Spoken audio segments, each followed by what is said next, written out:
guys, good morning everyone. Welcome back here on Journey with Jeannie Red.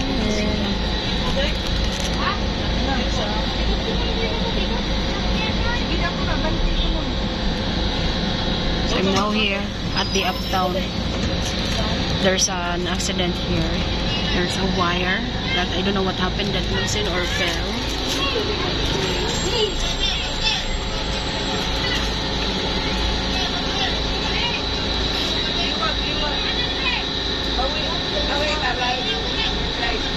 So we're trying to go out underneath this wire.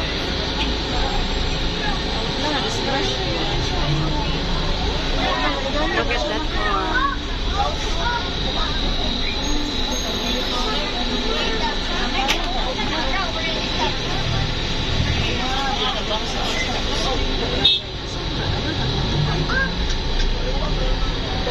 And also there's another wire here got caught by a trailer.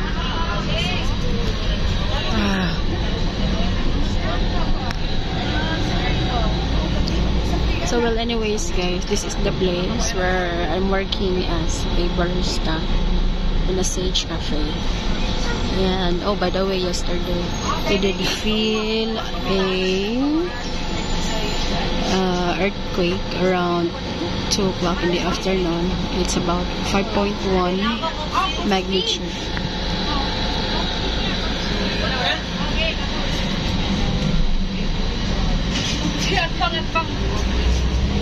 And this is the Fuente Osmeña Circle.